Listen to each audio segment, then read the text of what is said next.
Muy buenas tardes a todos, a todas. Les damos la bienvenida desde este espacio virtual del Instituto de Estudios Judiciales de la Suprema Corte al inicio de este ciclo de charlas, de encuentros sobre discapacidad desde un enfoque desde los derechos humanos. Esta actividad que comienza hoy va a continuar el próximo miércoles, el siguiente viernes y lunes y miércoles de la semana entrante.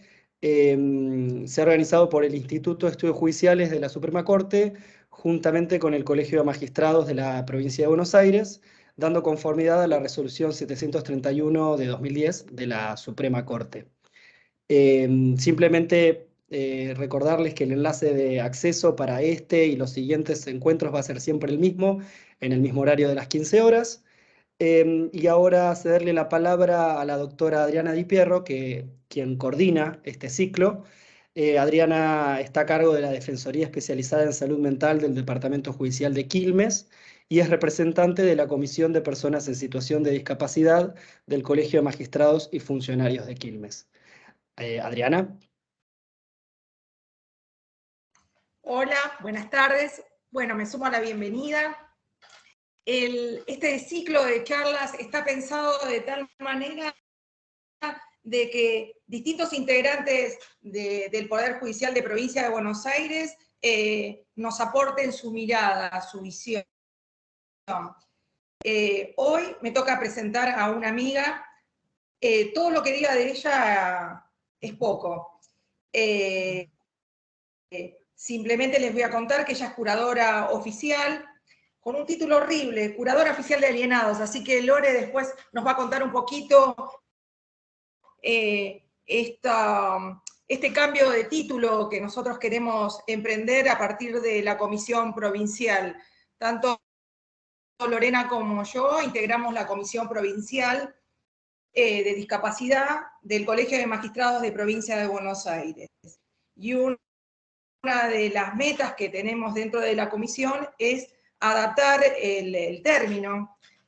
Ustedes calculen, en Quilmes, por ejemplo, la placa de acceso a la dependencia dice curador oficial de alienados. Así que bueno, es un desafío nuestro empezar a ajustar los términos que tienen que quedar en el olvido. Bueno, les cuento, la doctora Lorena Sarquís es curadora oficial y también es docente en la Universidad Nacional del Noroeste. Bueno, tenemos el gusto de escucharte, Lorena. Un placer para mí. Bueno, buenas tardes, muy buenas tardes a todos, a todas. Por supuesto que agradezco a la Comisión de Discapacidad del Colegio de Magistrados y Funcionarios de la provincia, a su presidente, el doctor Claudio Santagati, a Adriana Di Pierro, que hizo tanto, digamos, esfuerzo para poder coordinar este ciclo de encuentros, y al Instituto de Asuntos Judiciales también, por abrir este espacio para hablar de la discapacidad. Y bueno, y me toca hacer esta apertura, con lo cual tengo que decir, por ahí anticipar básicamente, que voy a dar un marco general que tal vez para muchos o muchas de los que están del otro lado sea algo ya visto, ¿no? ya escuchado. Pero bueno, la idea mía sería dar un marco general, vuelvo a decir, de este tema, y después, si nos queda un ratito de tiempo más sobre el final, por ahí poder contarles más bien mi experiencia, que es donde creo que puedo dar, donde mi aporte puede ser un poco más interesante, ¿no? Bueno, antes de hablar de cómo implementar o cómo trabajar con personas con discapacidad, en mi caso con personas con discapacidad psicosocial, es necesario dar unas líneas, si se quiere, unas pinceladas del marco normativo. Así que bueno, a mí me parece, a mí me gusta siempre, antes de empezar a hablar, ¿no? de la convención, de lo que nos trae la convención, de sus estándares y demás, ubicar el tema en un contexto más general, porque vamos a hablar de discapacidad desde una perspectiva de derechos humanos, y si hablamos desde una perspectiva de derechos humanos, me interesa reflejarnos un poquito en este contexto del sistema internacional de derechos humanos, que ustedes saben que está el sistema regional interamericano, entre los otros sistemas regionales que lo conforman, es decir, bueno, pensar que la Convención sobre los Derechos de las Personas con Discapacidad es una convención que viene a especificar los derechos de este grupo, pero que, ¿por qué es necesario? ¿Por qué fue necesaria esta convención? ¿Por qué fue necesaria la convención para eliminar todas las formas de discriminación del ámbito de OEA? Porque se tuvo que dar un proceso de especificación de derechos. Y este proceso de especificación de derechos también, digamos, el camino, si se quiere, lo inicia la Convención para eliminar todas las formas de discriminación racial, también la CEDAW en relación a las mujeres, Belén do Pará, la Convención sobre los Derechos del Niño, y ahora, últimamente, en el ámbito regional, también la Convención sobre Adultos Mayores. Entonces, ¿qué quiero decir con esto? ¿Qué es lo que por ahí quiero que podamos mirar? Que es que justamente la mayoría de estos grupos han sufrido una restricción en la capacidad jurídica relacionado básicamente con el concepto de la razón, ¿sí? Con un razonamiento insuficiente, ¿sí? Con un déficit en el razonamiento. Y a mí me gusta mucho analizar la discapacidad pensándola, por ejemplo, en relación al grupo mujeres, ¿sí? Las mujeres, todos sabemos que en el Código Civil de Vélez éramos incapaces de ejercicio relativa, ¿sí? Las mujeres casadas éramos incapaces de ejercicio relativa. Y justamente el grupo mujeres, ¿sí? Tiene 4 convenciones, o sea, los 3 sistemas regionales, el africano, el interamericano, el europeo y el sistema internacional, todos han entregado una convención en relación a las mujeres, ¿no? Y al día de hoy todavía estamos, de alguna manera, profundizando el impacto que ha tenido este sistema de distribución inequitativa, de poder, de jerarquía, de valor, ¿sí? Entonces, digo, cuando pensamos la discapacidad, por ahí tendríamos que pensarlo desde este lugar, ¿no? Es decir, hoy también nos cuesta, tal vez, pensar el ejercicio de la capacidad jurídica de las personas con discapacidad. Pero también tenemos que pensar esto, ¿no? Digamos, que otros grupos han sufrido la misma discriminación y cuánto tiempo, de alguna manera, cuánto tiempo demanda, ¿no? Ir haciendo real el ejercicio de derechos, la efectividad de los derechos. Entonces, bueno, pensar esto, ¿no? Las categorías sociales, las categorías organizacionales, ¿sí? Que reconocen o han reconocido desigual valor a las personas, ¿sí? Bajo el principio de igualdad formal. Somos todos iguales ante la ley, sin embargo, lo cierto es que hay varios grupos que han necesitado del sistema internacional de los derechos humanos una convención específica para denunciar la discriminación que han sufrido. Por eso es que en general hablamos de una discriminación estructural. Y ahí yo traía algo del preámbulo de la Convención para eliminar todas las formas de discriminación racial, y se convenció que toda doctrina de la superioridad que se basa, ¿no es cierto?, en este caso, la diferenciación racial, es moralmente condenable. Y ahí yo digo que tendríamos que reemplazar, convencidos que toda doctrina de la superioridad basada, ¿no?, en la diferenciación de la capacidad, ¿no?, en relación a las personas con discapacidad, es moralmente condenable. Entonces, ¿qué es lo que nos trae el preámbulo de la Convención? Dice, observamos con preocupación que, pese a todos los instrumentos y actividades, las personas con discapacidad siguen encontrando barreras para participar en igualdad de condiciones y se siguen vulnerando sus derechos humanos. Entonces, bueno, desde ahí es que es importante, ¿no? Como dice Segato, que este sistema de derechos humanos, este sistema internacional haya venido a... O sea, ella dice que el mayor avance está en la lista de nombres de aquello que debería estar ahí, de ese sufrimiento humano que no debería estar ahí.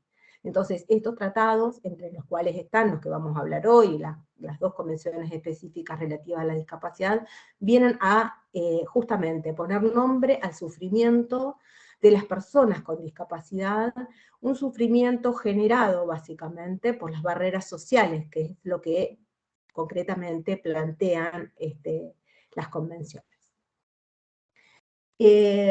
A partir de ahí, la importancia de este encuentro y de estos encuentros que se generan, como decía recién, con la participación del Instituto de Asuntos Judiciales y con la participación de la Comisión de Discapacidad del Colegio de Magistrados y Funcionarios de la provincia, porque estoy convencida que el avance real que podemos dar es empezar a sensibilizarnos, como dice la Convención, a poder entender de qué se trata esto. Y la capacitación es fundamental. Entonces, ¿no? Esto que trae la Convención en el artículo 13, cuando habla de acceso a la justicia, bueno, para poder acceder a la justicia se requiere de nosotros, de nosotras, que en los diferentes labores que desempeñamos, sea dentro del Poder Judicial o fuera del Poder Judicial, tengamos una capacitación adecuada, ¿no? Y esto lo dice la Convención, y tenemos una ley provincial que es del año pasado, la ley 15.296, que también establece la capacitación obligatoria para los funcionarios y funcionarias digamos, de los 3 poderes del Estado provincial, de la discapacidad con un enfoque de derechos humanos. Entonces, bueno, esto también se reitera en los estándares de Corte Interamericana, cuando en algunos de los casos que ha resuelto, como medida de no repetición, establece la necesidad de capacitación de los distintos efectores. ¿Cuál sería la agenda, ¿no? La agenda de la ley provincial y de alguna manera la que nos ha marcado para organizar estos encuentros es cuáles son los estándares que establece la Convención, cuáles son las recomendaciones y los informes del Sistema Internacional de los Derechos Humanos en materia de discapacidad, y cuáles son los estándares del sistema interamericano, es decir, de nuestro sistema regional. Lorena, así que bueno, perdón sí. que interrumpa. Acá Fernando, perdón la interrupción. Recordás lo de tomar el control del Power, ¿no? ¿No está pasando? No. Ok. Acordate eso, perfecto. Ahora sí. ¿Ahí está? Ahora sí. Uy. Ahí estamos Bueno, en perdón. agenda. Perdón, bueno, ahí vamos. O sea que no se fue bien, ¿no? Bueno, igualmente va a quedar para que ustedes lo puedan compartir y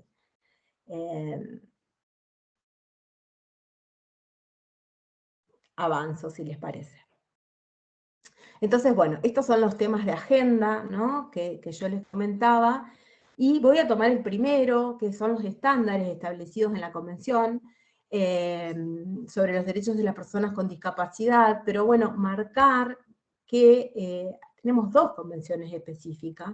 La primera convención fue la Convención Interamericana, que es para eliminar todas las formas de discriminación contra las personas con discapacidad, que es una convención del año 1999, como dije, en el ámbito regional de la OEA, y la Convención sobre los Derechos de las Personas con Discapacidad, que es de ONU, que es del año 2006, es el primer tratado del siglo XXI, y que tiene estándares superadores en relación a la Convención Interamericana. Sin embargo, digamos, bueno, estos 2 instrumentos son valiosos para poder repensar, ¿no? El nuevo modelo de discapacidad. El cambio de paradigma, ¿no? Todas sabemos que la Convención de 2006, la Convención de ONU, viene claramente, digamos, reafirma todavía con más profundidad que en relación a la de OEA, el cambio de paradigma, el modelo social. Y este cambio de paradigma acá, yo traigo un informe que es de la Relatoría Especial de Derechos de las Personas con Discapacidad, que dice, la Comisión restablece la importancia del ser humano en el discurso de los derechos humanos y resalta los aspectos individuales y sociales.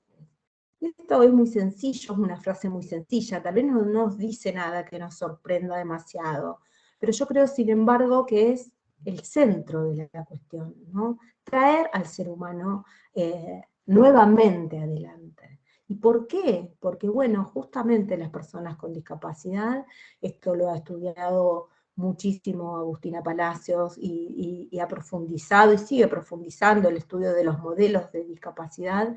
Sabemos que han sufrido las consecuencias del modelo de prescindencia, del modelo eugenésico, del modelo de marginación.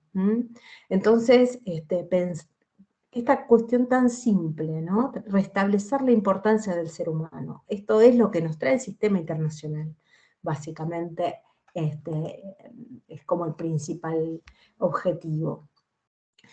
Y yo lo que elegí por ahí para presentar hoy en el encuentro es 3 aspectos que son, para mí, a mi criterio, fundamentales en este cambio de paradigma.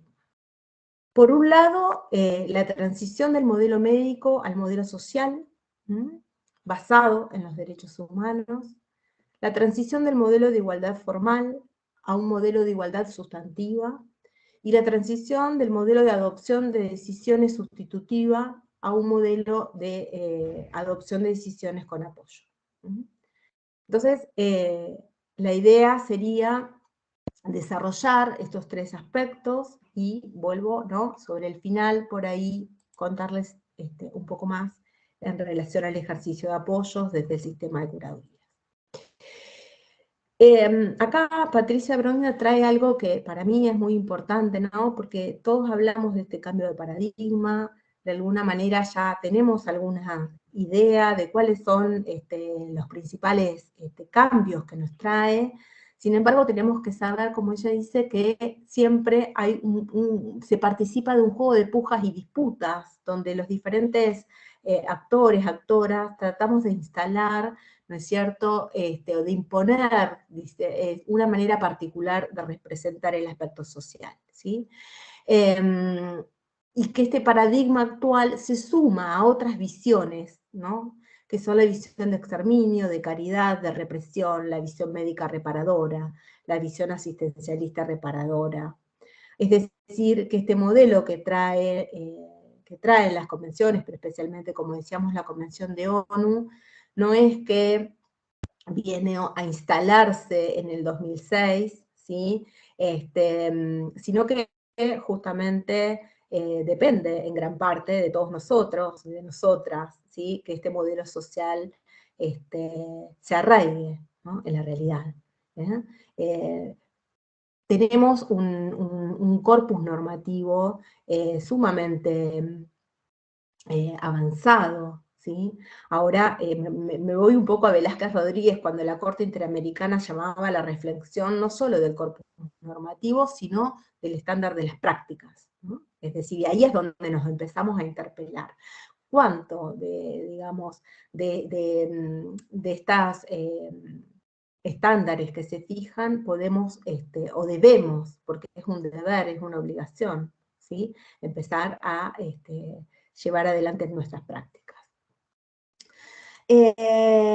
Entonces, la transición del modelo médico al modelo social.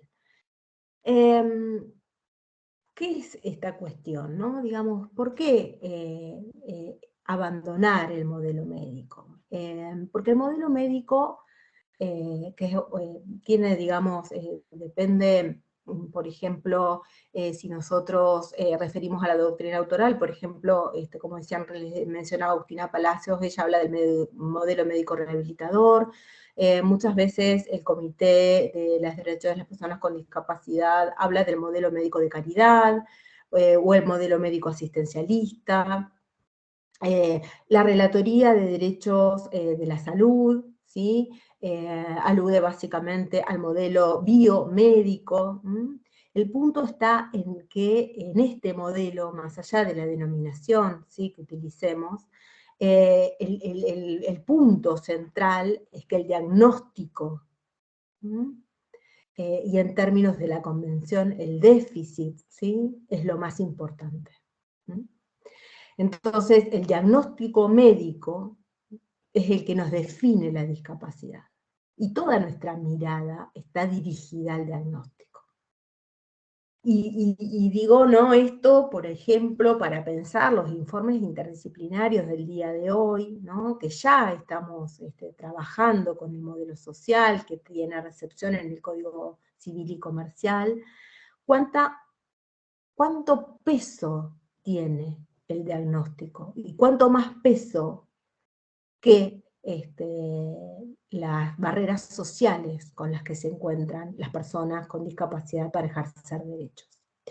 Entonces a mí me gusta mucho cuando la Relatoría de Derecho a la Salud habla de un modelo equilibrado, ¿no? Un modelo equilibrado donde el diagnóstico no es que deja de, digamos, de tener una importancia, pero equilibrado en lo psicosocial, ¿no? Es biopsicosocial, dice la Relatoría. Es decir, el modelo médico, ¿no?, que como decíamos se asienta pura y exclusivamente en el diagnóstico, es un modelo que es incompatible con la Convención. ¿Y por qué es incompatible? Porque el diagnóstico, como dice Lindoneras, que es una autora española, y también algo muy similar que dice Agustina Palacios, es como que Lindoneras habla de un proceso de totalización de la mirada sobre la persona, ¿no? Y si yo lo llevo al ámbito de la salud mental, por ejemplo, que es en el que yo trabajo, para decir el diagnóstico de esquizofrenia. Tiene esquizofrenia. Y ya ahí es como que uno dice el todo, ¿no? Digamos, el diagnóstico me marca todo. Cuánto puede, cuánto no puede, ¿sí? ¿Qué valor va a tener esa palabra? Entonces, o como dice Agustina Palacios, la mirada está colonizada por el diagnóstico. A partir del diagnóstico ya justamente lo que empiezan a operar son los estereotipos, ¿sí? Porque el diagnóstico, el estereotipo en general, el estereotipo negativo, el estereotipo humillante, que en general se construye en relación a la discapacidad, está muy ligado al diagnóstico. Y yo digo que no es que seamos malos ni malas por esta situación, porque nosotros hasta hace muy poco tiempo teníamos el 141 del Código de Vélez, que hablaba de el demente si fuere loco y furioso, ¿no?, o incomode a los vecinos. Entonces, ¿cómo no vamos a tener ¿no?, estereotipos negativos, humillantes, ¿sí?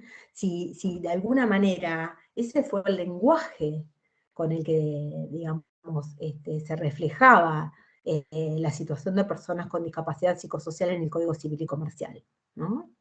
Y digo para traer solo el 141, pero si nosotros hiciéramos como un repaso de la normativa internacional, bueno, la palabra minusválidos, bueno, miles de calificativos, ¿no?, que nos han de alguna manera habilitado esta construcción, que en definitiva es lo que se le llama, en términos de la Convención, las barreras actitudinales, ¿no? Las barreras que deben enfrentar las personas con discapacidad debido a la actitud, a nuestra actitud, ¿no? Digamos. Y nuestra actitud justamente muchas veces es de, no siempre, ni en todos los casos, pero muchas veces es de, ¿no?, rechazo. O de poner en duda lo que nos están diciendo. Y esto, bueno, ¿no? Entonces, el modelo médico también lo que trae es que la causa es individual, ¿no? La causa de la discapacidad está en la persona, en su déficit. Yo también prefiero utilizar el concepto de diversidad funcional, que es el que propusieron en su momento Agustina Palacios y Romagnart, ¿sí? Diversidad funcional, que algo de esto también trae la Convención, porque si bien la Convención habla del déficit, también habla de la diversidad de las personas con discapacidad, que es una de las perspectivas que tenemos que tener, ¿no? Cuando yo recién presentaba cuál era la agenda de hoy, sobre el final decía con perspectiva de diversidad, con perspectiva de género y con una perspectiva interseccional, que esto por ahí lo vamos a ir desarrollando. Entonces, el origen es individual y las respuestas también son individuales. ¿Y qué es lo que nos dice el sistema internacional hoy? Y acá, digamos, digo, cuando hablamos de discapacidad y hablamos de los estándares de la convención, digo, no solo traemos el texto convencional, sino también, y en esto yo traté de armar la presentación de hoy, también con la voz del Comité de Expertos y de Expertas de la Convención, ¿sí? Ustedes saben que la Convención tiene su comité, como todos los tratados de derechos humanos, tiene su comité de expertos y de expertas, que va emitiendo observaciones generales, que también, digamos, en virtud del protocolo atiende casos individuales, donde también va sentando, de alguna manera, líneas, ¿sí? De interpretación de la misma Convención. Y a mí me interesa mucho también rescatar, porque de verdad lo considero, digamos, sumamente valioso, los informes de la Relatoría, tanto de la Relatoría de Discapacidad como de la Relatoría de Salud. Porque también, digo, si hablamos de la discapacidad desde el sistema internacional de los derechos humanos, no se nos puede perder de vista que esta convención es sumamente valiosa, pero también estamos hablando de salud, reconocido en el 12 del Pacto de Derechos Económicos, Sociales y Culturales, que tenemos que recurrir a la observación general 14 del comité de este pacto, ¿sí?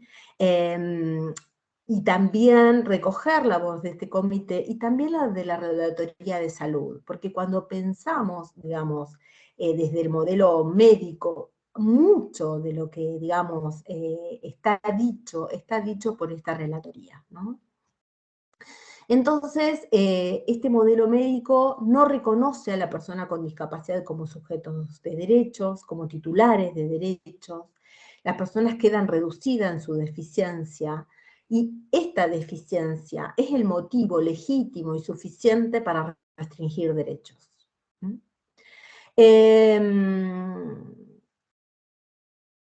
Y el legado, un poco esto ya lo dije, ¿no? Estos estereotipos, estos prejuicios y las prácticas nocivas.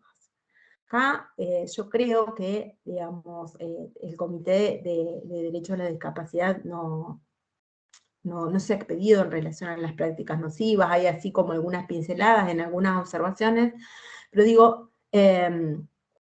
esta es algo que tenemos que pensarnos nosotros en las prácticas profesionales, ¿sí? Si no son en algún lugar también prácticas nocivas, ¿sí? Si bien el concepto no se dirige específicamente a eso, porque se dirige, por ejemplo, a pensar lo que fue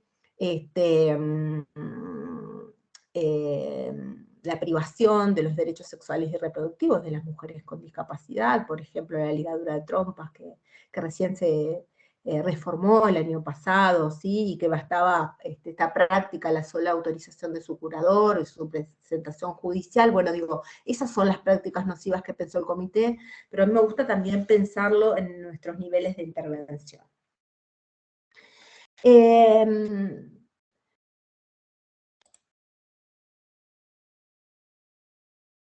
Bueno, un poco más de lo mismo, ¿no? Objetos pasivos de atención, de beneficencia, y acá el modelo médico tiende a pensar que a partir de este déficit, de este diagnóstico, lo que se tiene que hacer es reparar, ¿no? Rehabilitar, curar.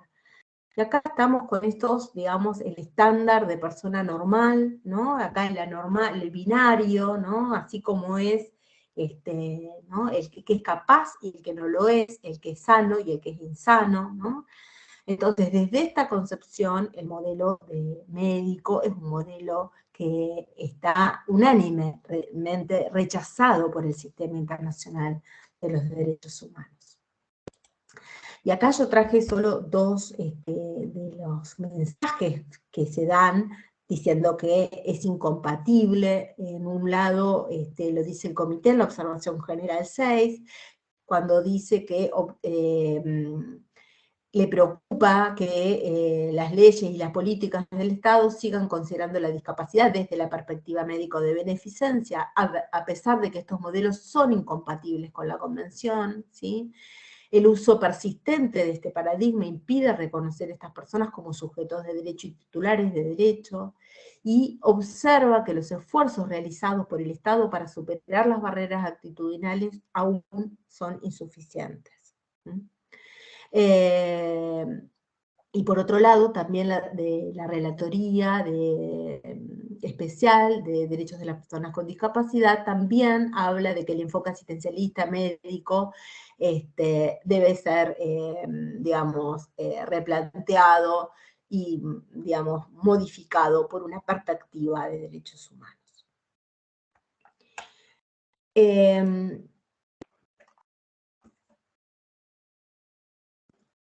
Ahora, ¿cuál es el cambio, ¿no? Digamos, ¿cuál es este modelo? Yo no me voy a detener en algunas diferencias que existen en relación a la denominación,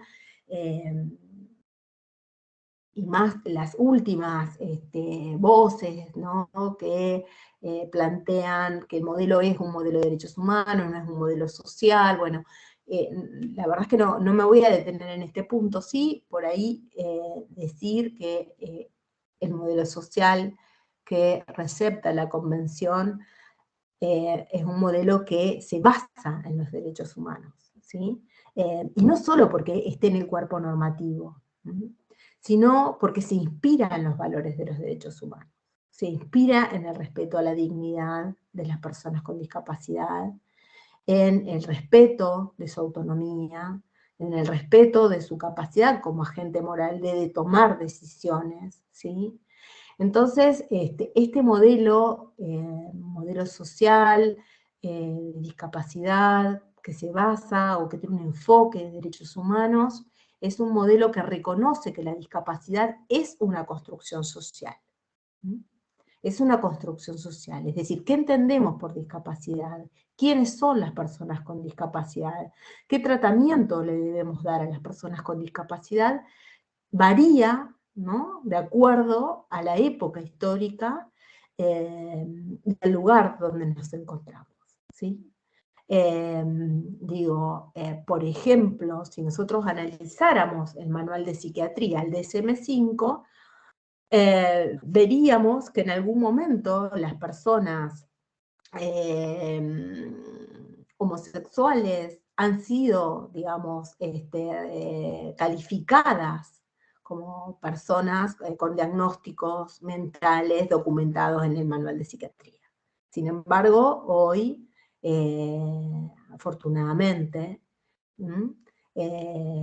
no solo en nuestro país, sino en muchos países del mundo, reconocen, ¿sí?, por ejemplo, el derecho a la identidad de género, a celebrar matrimonio y demás. Entonces digo, pensar que también hay toda una cuestión en relación al diagnóstico, que por ahí hoy no es el momento por ahí para desarrollarlo, pero que el diagnóstico básicamente en relación a la discapacidad psicosocial, a la discapacidad mental, tiene una complejidad muy propia, muy,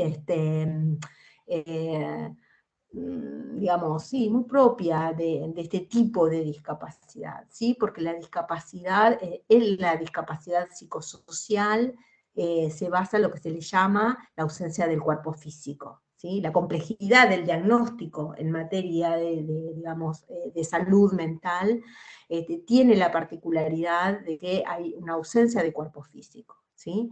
Esto, digamos, es algo que en su momento marcó, por ejemplo, autores como Foucault, pero que digamos, este señalamiento también toma la Relatoría de Derecho a la Salud. Entonces, ¿por qué, no, justamente dejamos desde el modelo social de considerar que el diagnóstico, ¿sí? El diagnóstico médico es la pieza central para entender la discapacidad. Entonces la mirada, ¿sí?, se dirige a la dimensión social. El modelo social lo que nos viene a plantear es que más allá del diagnóstico o el déficit o la diversidad funcional, el problema está en las barreras sociales, ¿sí? En una sociedad que, digamos, se construyó, se diseñó, se pensó para un estándar de normalidad. Para un estándar de normalidad. Entonces, el modelo social lo que plantea fuertemente es el cambio de esta estructura social. Una estructura social que debemos rediseñar, ¿sí? Justamente con una perspectiva de diversidad, con una perspectiva de que las personas humanas somos todas absolutamente diferentes unas a otras, ¿sí? E incluso las personas con discapacidad también dentro de este grupo, ¿no? De este, no me gusta llamarlo colectivo, también hay una gran diversidad y una gran variedad. Entonces, reconocer que la discapacidad es una construcción social, que la deficiencia no es motivo legítimo para denegar o restringir derechos, ¿sí? Y que la discapacidad es uno de los estrados, una de las dimensiones de la identidad de la persona. Y esto, vuelvo, ¿no? Lo que decía Lindoneras o lo que decía Agustina Palacios, cómo el diagnóstico nos coloniza, cómo, digamos, de alguna manera se apodera de la mirada nuestra, ¿no? En vez de ser un dato, ¿no?, pasa a ser como el todo.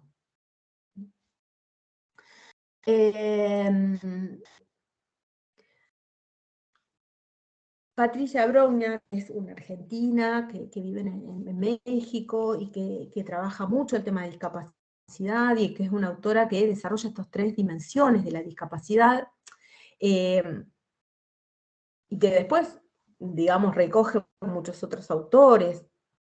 Habla de estas 3 dimensiones que deben estar siempre presentes en el análisis, ¿no?, de cuando pensamos en relación a la discapacidad o a la situación de las personas con discapacidad, que es la condición, ¿no?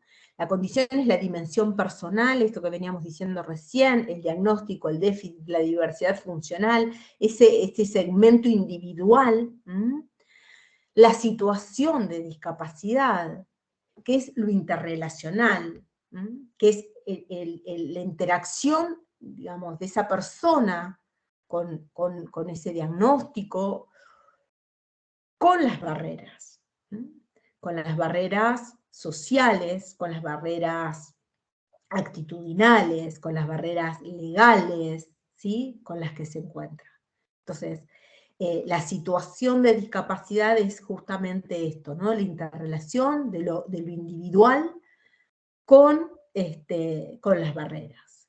Y después está la posición de discapacidad.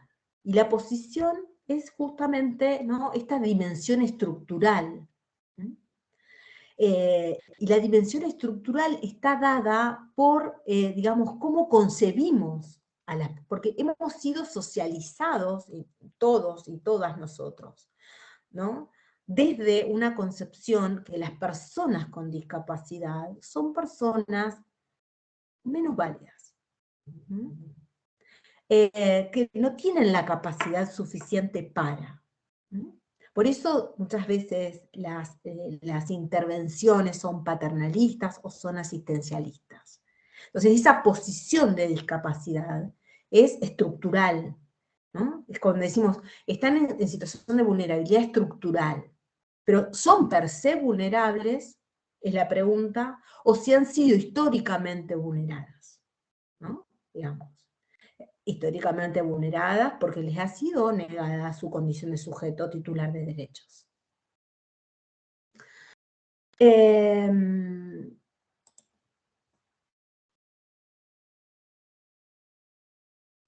El segundo, acá hago un comentario más, por ahí está al final, pero me interesa traerlo acá. Hay una sentencia de la Corte Interamericana en el caso González Llull, que hasta lo que yo sé, es en el único que la Corte, digamos, en materia de discapacidad, habla de que el diagnóstico es potencialmente generador de la discapacidad, ¿no?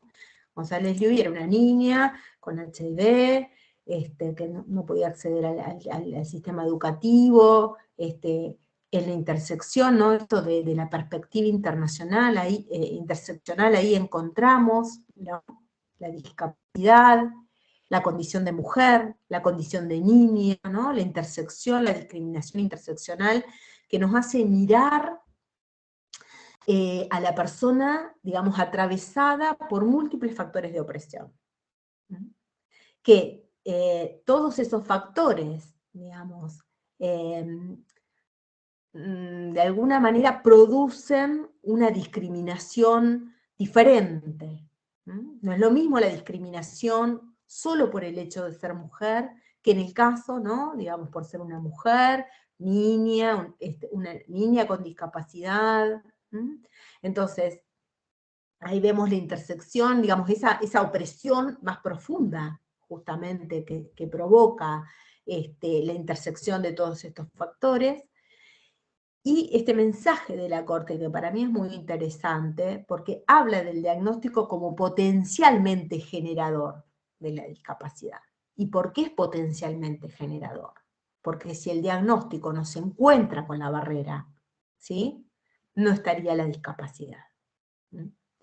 Entonces, ahí me parece un mensaje de la Corte Interamericana sumamente importante, digamos, y bien la Corte Interamericana en toda su jurisprudencia en materia de discapacidad,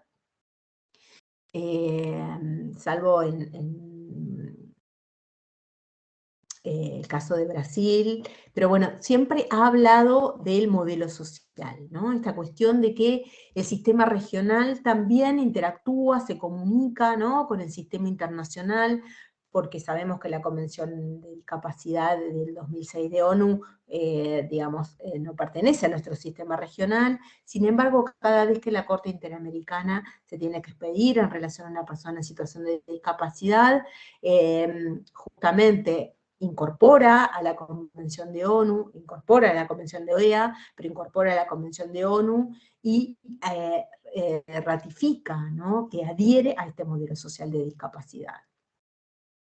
El segundo, digamos, aspecto que yo quería, digamos, marcar es esta transición de un modelo de igualdad formal a un modelo de igualdad sustantiva. La Convención, y particularmente el Comité de Expertos y de Expertas en la Observación General 6, que la dedica específicamente a la igualdad y la no discriminación, marca este cambio de paradigma, ¿sí? Afirma que la igualdad formal no es suficiente en relación a las personas con discapacidad.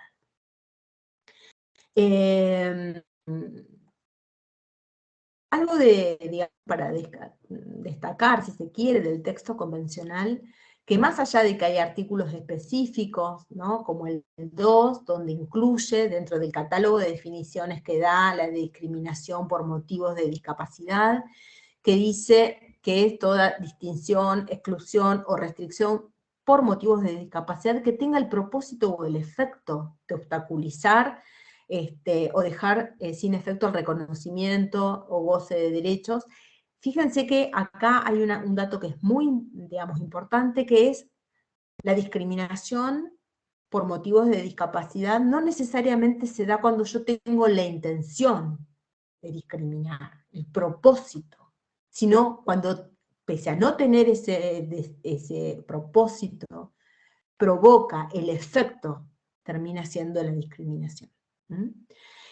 Y después también nos entrega un artículo 5, específico de igualdad y no discriminación, donde, digamos, da los lineamientos básicos, pero lo interesante también es que la igualdad y la no discriminación aparece de modo transversal en todo el texto convencional, porque cada vez que reconoce un derecho, establece, digamos, vamos a ver qué dice, en igualdad de condiciones que los demás, ¿sí? El derecho a la salud, en igual condiciones que los demás, la capacidad jurídica, el derecho a la educación, siempre en cada uno de los artículos se incorpora en igual condiciones que los demás, ¿no? Porque es la necesidad justamente de reafirmar la igualdad de un grupo de personas que justamente ha sido privada, ¿m?, de sus derechos, de ejercer sus derechos en igual condiciones que los demás.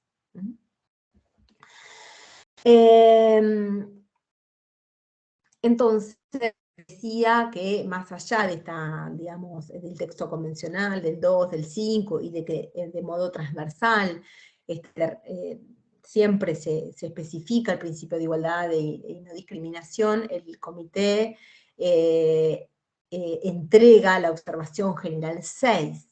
Acá, también hablando de estándares internacionales, tenemos que decir que, algo dije al principio, ¿no? Ya el comité lleva elaboradas 7 observaciones generales, ¿sí?, en relación a las personas con discapacidad, claramente, donde va dando mayores precisiones. Por ejemplo, en materia de capacidad jurídica lo hace en la observación general 1, en relación al principio de accesibilidad, en la observación general 2, en relación a las mujeres y niñas con discapacidad en la observación 3, en materia de educación inclusiva en la observación 4, es decir, estas 7 observaciones generales son, digamos, documentos sumamente valiosos del comité, que sinceramente, digamos, para todos y todas quienes trabajamos con personas en situación de discapacidad, tenemos que recurrir a su lectura, ¿sí?, porque de verdad nos van a brindar herramientas importantes, ¿no?, para justamente un poco esto, ir concretando la igualdad sustancial, como plantea la Convención. Entonces dice, la igualdad formal lucha contra la discriminación directa, tratando de manera similar a personas que están en situación similar, pero no puede ofrecer soluciones al dilema de la diferencia, ¿sí? No tiene en cuenta ni acepta la diferencia entre las personas humanas, ¿sí? El dilema de la diferencia. Esto así, tal cual, lo dice la observación 6. Y tampoco la igualdad formal aborda la discriminación indirecta o estructural que tiene en cuenta las relaciones de poder. Y estas relaciones de poder, porque cuando yo al principio hablaba de las categorías sociales y de los organizadores sociales, justamente estos organizadores sociales lo que, digamos, provocan es una desigual distribución de poder. Esto que, digamos, en relación a las mujeres, a las disidencias, se viene, digamos, trabajando tanto cuando estudiamos, ¿no?, la perspectiva de género, la perspectiva de diversidad, este desequilibrio en las relaciones de poder es el que justamente la igualdad formal no alcanza, ¿sí?, para poder abordar. De ahí que el comité habla del modelo de igualdad sustantiva. Y cuando habla del modelo de igualdad sustantiva, ¿qué dice? Que tiene una dimensión redistributiva justa. Redistributiva justa. ¿Y qué tiene que ver esto, Lorena? Bueno, digo, son las desventajas socioeconómicas que en su mayoría tienen las personas en situación de discapacidad. Y esto lo dice el mismo preámbulo de la Convención. La mayoría de las personas en situación de discapacidad viven en situación de pobreza. Porque esta, digamos, esta discriminación estructural que han sufrido, que las ha dejado muchas veces fuera, digamos, del sistema educativo, fuera del sistema laboral, fuera de, ¿no?, fuera, de alguna manera, es las que tiene, digamos, incidencia claramente en esta desventaja socioeconómica que la Convención nos la anuncia bien, digamos, al principio, ¿no? En el mismo preámbulo. Entonces, yo acá también, sinceramente, y esto tal vez para llevarlo un poco al terreno más práctico, ¿no? En los procesos judiciales, ustedes saben que el Código Civil y Comercial, básicamente, en relación a las personas con discapacidad, digamos, recepta la discapacidad psicosocial, ¿sí? La discapacidad mental o intelectual o psicosocial, ¿sí? En el artículo 31 y siguientes, ¿sí? En los procesos de determinación de capacidad jurídica. Y ahí yo siempre, digo, pienso a veces, digo, cómo nuestra mirada a veces se dirige más bien, ¿no? a restringir derechos, ¿sí? Que a poder pensar a la persona, ¿no? En todas sus dimensiones. Entonces, porque a veces digo, ¿no? Sale la inhibición general de bienes, pero no nos estamos preguntando cuáles, digamos, son los recursos económicos que esa persona tiene, reales. ¿Mm? Entonces, digo porque para no actuar derecho, de alguna manera, ¿no? Esto de poder, esto que hoy decíamos, ¿no? Este modelo social que, digamos, se basa fuertemente en el sistema de derechos humanos, ¿sí? Que nos pone a la persona humana en el centro, ¿sí? En esa primera filmina que yo presentaba, ¿no? Y dice algo tan sencillo, pero que a veces nos cuesta todavía, ¿no? Cuando estamos en ese proceso judicial. Porque acá hay otro aspecto que el modelo social trae, que es, digamos, cuando nos pide que nos alejemos del diagnóstico, también nos trae los factores subyacentes y determinantes de la salud. Como factores subyacentes y determinantes de la salud, esto es algo que el comité en la observación 14 del Pacto de Derechos Económicos trae, y después lo trae muchísimo la relatoría, es, digo, esa persona en situación de discapacidad, muchas veces sin recursos mínimos para la subsistencia, ¿no? Digamos, sin derecho a habitación, sin el derecho a una habitación. Entonces, digo, poder pensar, este es justamente este cambio que nos viene también a proponer la Convención, ¿no? Es decir, de igualdad sustantiva, pensar en esta dimensión redistributiva. Y esto también lo ha dicho Corte de Nación no hace tantos años, en el caso donde se solicitó la exención para poder adquirir un vehículo, ¿no? Cuando hizo un análisis, primero le rechazan a la persona con discapacidad que solicita, digamos que ante la FIP, creo que es que se hace el trámite, bueno, y le dicen no, que la familia tenía los recursos suficientes, ¿no? Y la Corte dice no, los recursos se miden en la individualidad, en la persona. ¿Sí? Y finalmente le reconocen. Entonces digo, pensar la dimensión redistributiva, pensar la dimensión del reconocimiento para combatir el estigma, los estereotipos, los prejuicios y la violencia. Es decir, reconocer que nos encontramos ante personas que, vuelvo, justamente, injustamente, como dice Nancy Fraser, porque la dimensión redistributiva y la dimensión de reconocimiento es justamente la tesis de Nancy Fraser, donde habla, ¿no?, de que el injusto reconocimiento, digamos, la devaluación, digamos, que han tenido determinadas personas, incide no solo en el reconocimiento social, sino incide justamente en una inequitativa redistribución socioeconómica, y también saltar a la faz participativa, ¿no? La dimensión participativa. Y acá, digo, el Código Civil, por ejemplo, ¿no? La participación, la voz, la escucha. ¿No? ¿Por qué? Porque el modelo médico se hace siempre presente, que el diagnóstico nos determina el que puede y el que no puede.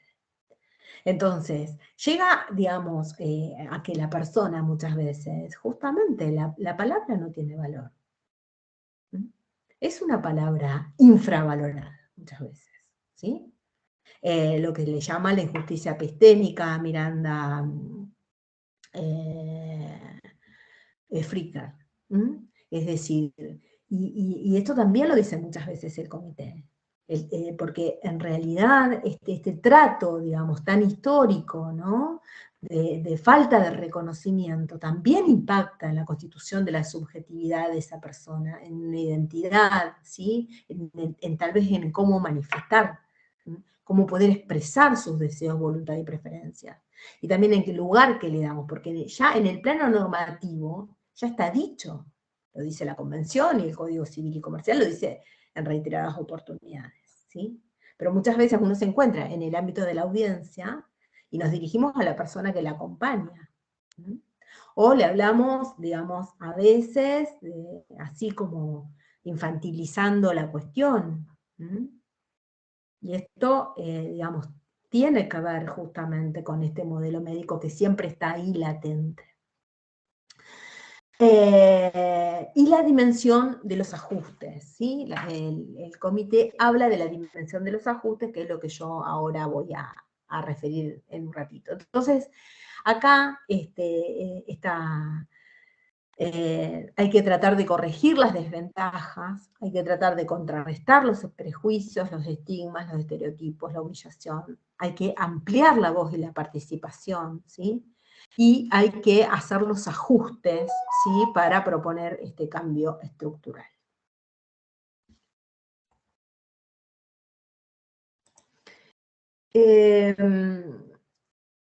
Para el logro de esta igualdad sustantiva, ¿sí?, este cambio que propone la Convención de una igualdad sustantiva, tenemos varias estrategias, ¿sí? Una que tal vez ya nos resulte muy conocida porque de alguna manera la receptó la Convención para eliminar todas las formas de discriminación racial, y también lo ha hecho CEDAW creo que es en el artículo 5, que son las medidas específicas o las medidas de acción afirmativa que también nosotros tenemos en el 75, inciso 23, en relación a las personas con discapacidad, mujeres, infancias y adultos mayores. Si bien cada tratado tal vez le da una denominación diferente, pero de alguna manera son muy similares, la Convención de Discapacidad habla de medidas específicas, creo que CEDAW habla de medidas especiales de carácter temporal, pero en definitiva estas medidas, ¿sí?, no son discriminatorias en términos de la Convención y están justamente dirigidas para acelerar o lograr la igualdad de hecho de las personas con discapacidad. Así lo dice el artículo 5, inciso 4 de la Convención, y en la observación 6, que es relativa al principio de igualdad y no discriminación, hablan del trato preferente, ¿sí?, respecto de los demás para solucionar la exclusión histórica, sistemática o sistémica de los beneficios que derivan del ejercicio de derechos, ¿sí? Entonces, en general, estas medidas de acción positiva la vamos a encontrar para, digamos, hacer efectivo el derecho a trabajar, muchas veces a participar en los espacios de debate público. Esto probablemente va a ser abordado cuando Silvia Fernández creo que va a trabajar el tema de la inclusión laboral, pero bueno, son estas medidas específicas que la Convención incorpora en el artículo 5, y que, vuelvo, ¿no?, están dirigidas para acelerar o lograr la igualdad de hecho. Y yo creo que esta es una gran herramienta que tenemos, porque la tenemos, vuelvo, no solo en este texto convencional, sino también la tenemos en el 75, inciso 23. Este deber de tutela reforzado, de alguna manera, que también Corte Interamericana menciona en el caso Furlan, es decir, hace muchísimo, cuando me acuerdo leía una cuestión de violencia, decía, bueno, si hay algo que no se puede hacer es no hacer nada, ¿no? Cuando nos toca trabajar frente a una situación de denuncia, de violencia familiar o de género. Bueno, acá es algo similar, ¿no? Digamos, no podemos decir que no tenemos los instrumentos legales. Y estos instrumentos legales muchas veces son útiles, por ejemplo, para abordar la dimensión de redistribución. ¿no? Cuando en el mismo proceso judicial tenemos que requerir a los organismos previsionales, o a las obras sociales, etcétera, etcétera.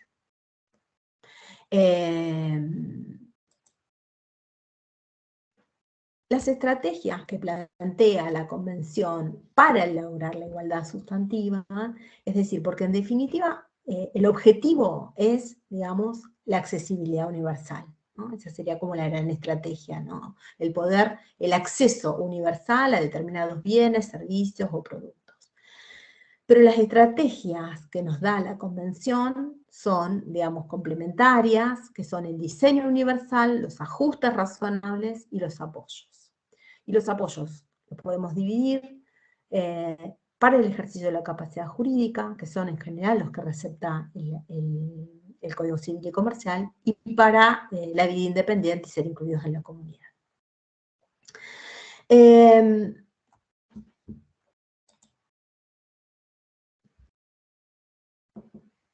En relación a la accesibilidad, la menciona como un principio, la Convención en el artículo 3 enumera cuáles son los principios,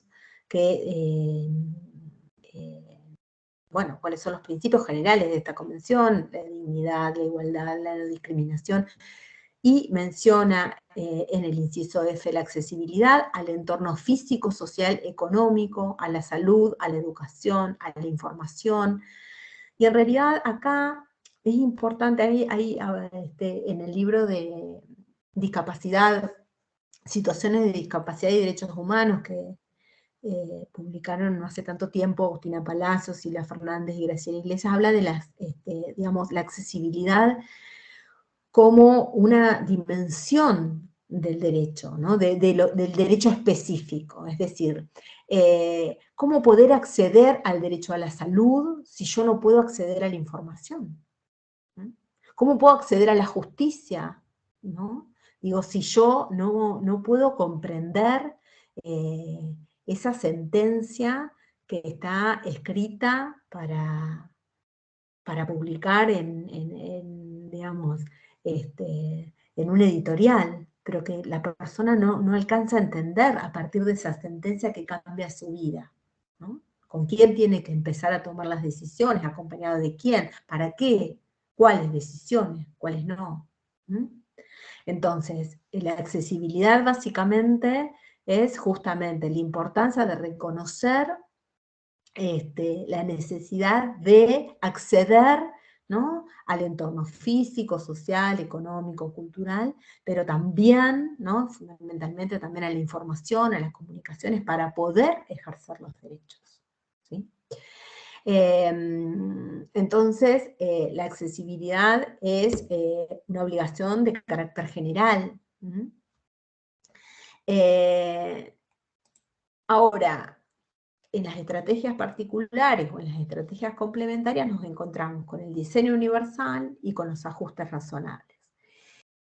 Y el diseño universal es pensar, ¿no?, desde el inicio esos bienes, productos o servicios para ser usados, ¿sí?, por las personas, digamos, en su diversidad. No solo por las personas con discapacidad o en situación de discapacidad, ¿no?, sino poder salir de ese estándar de normal, ¿no?, digamos, de pensarlo solo para la persona que cumple con ese estándar de normalidad. Entonces el diseño universal es una obligación ex ante, ¿no? Es decir, digamos, la debemos cumplir antes que nos aparezca el reclamo.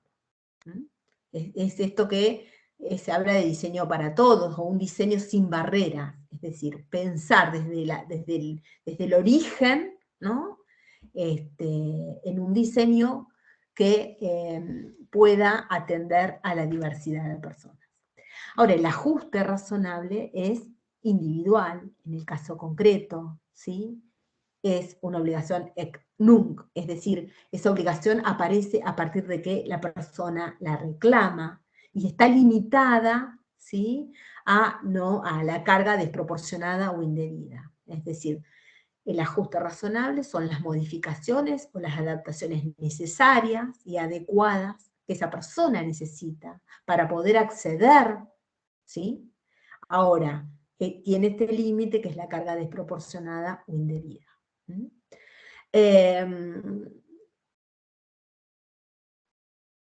La Convención reconoce, digamos, que la denegación de los ajustes razonables importa discriminación, esto lo dice en el artículo 5, ¿sí? Porque básicamente la accesibilidad está relacionada, digamos, primero que la accesibilidad es como la contracara de la barrera, ¿no? Es decir, si para la que, digamos, la situación de discapacidad se da en la interacción con la barrera, cuando la barrera no está es porque yo tengo accesibilidad. Entonces, cuando no tengo accesibilidad, hay discriminación. Cuando yo no puedo acceder a esos servicios, cuando no puedo acceder a esos entornos, cuando no puedo acceder, hay discriminación. Y esto lo dice la Convención en el artículo 5, que la denegación de los ajustes razonables justamente constituye una discriminación. Y después tenemos los apoyos, ¿sí? Que acá hay como toda una gran cuestión. La Convención alude a los apoyos en múltiples ocasiones, y también hay que decir que así como la Convención en el artículo 12 nos define lo que es el diseño universal, nos define lo que son los ajustes razonables, le entrega un artículo específico a la accesibilidad, más allá de que también la menciona en alguno de los otros artículos, en relación a los apoyos no nos da una definición. En este catálogo del artículo 2, apoyos no lo define. Pero sí lo menciona en múltiples ocasiones, habla de las tecnologías de apoyo, de los dispositivos de apoyo, de los apoyos entre pares, ¿sí? Los apoyos entre pares, entre personas que son pares, ¿sí? Y después también los menciona, por ejemplo, para ejercer la capacidad jurídica. Por eso, digamos, hay una parte de la doctrina autoral que hace esta clasificación, ¿no? Bueno, en dos tipos. Los apoyos de tipo civil, que son apoyos para la celebración de actos que requieren ciertas formalidades, que serían los apoyos para el ejercicio de la capacidad jurídica, y también los apoyos de tipo prestacional, que serían los apoyos para que la persona pueda vivir en forma independiente y ser incorporada en la comunidad.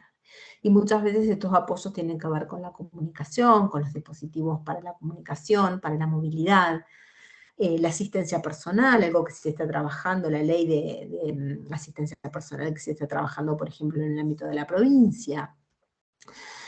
Los apoyos para el empleo, bueno, entonces, esta gran división, ¿no? Digamos, que es una gran división, pero que por momentos, obvio, hay una interrelación. Pero podemos hablar en términos generales de estos dos ámbitos. Y acá justamente el tercer punto que yo quería traer, que es esta transición del modelo de adopción de decisiones sustitutiva a un modelo de adopción de decisiones con apoyos, ¿sí?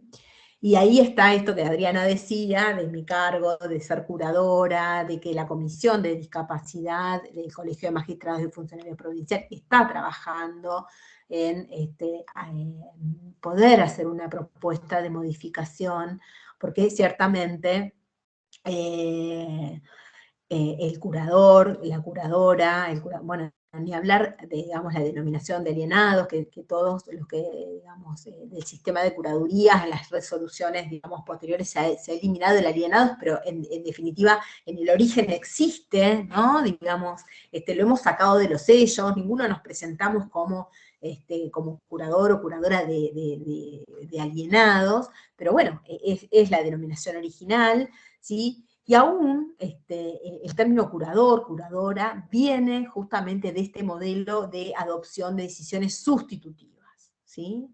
Entonces, hay como una discordancia entre el modelo que nos baja de la Convención y que se recepta en el Código Civil y Comercial y nuestro nombre, ¿no? Porque hay como una cuestión ahí que, claro, uno dice, bueno, curador, entonces, bueno, te mando para que firmes, para que vaya en colectivo a, no, o sea, no, porque no, más allá de la denominación, en general, y mucho más cuando se ha, digamos, avanzado en el proceso de revisión de sentencias, los curadores o curadoras oficiales, en general, somos designados en el carácter de apoyo. Entonces, bueno, ahí estamos viendo cómo hacer esta propuesta. No es fácil, no es muy sencillo, ¿no? Pero estamos ya cerca, porque se han elaborado ahí algunas propuestas bastante en sintonía con el texto convencional. ¿Y qué tiene que ver el capacitismo? Esto que, digamos, hay un documento de la Relatoría de Discapacidad, ¿no? El capacitismo es justamente,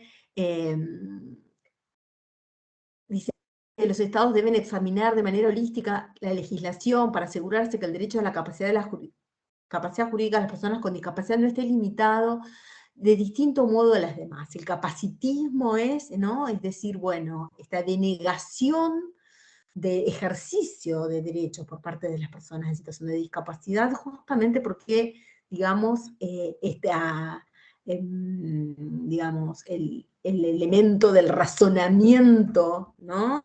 Se considera que no son portadoras, ¿no? Del razonamiento suficiente. Y ahí hay mucho dicho, y digamos, me gusta mucho cuando la observación general 1, que es la primera que entrega el comité, dice, dice unas palabras así, similares, ¿no? Como dice, bueno, visto el estado de confusión general que hay en relación al ejercicio de la capacidad jurídica por las personas en situación de discapacidad, dedicamos esta primera observación para poder brindar mayores precisiones, ¿no?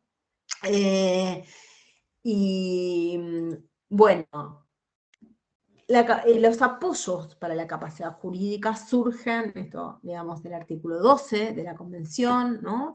Esta convención que tiene, este artículo 12 que tiene 5 incisos, que ahora los vamos a trabajar, pero bueno, ¿cuál es como el cambio, ¿no? Como dijimos, del modelo médico al modelo social, del modelo de igualdad formal al modelo de igualdad sustancial, del modelo de toma sustitutiva de decisiones a un modelo de apoyos.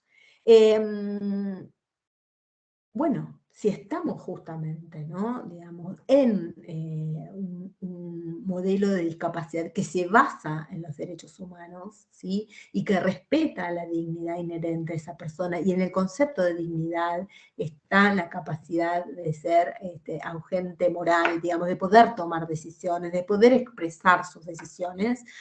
Bueno, justamente lo que ya no nos tendríamos que preguntar es si pueden o no ejercer. Porque acá también hay una cuestión, digamos,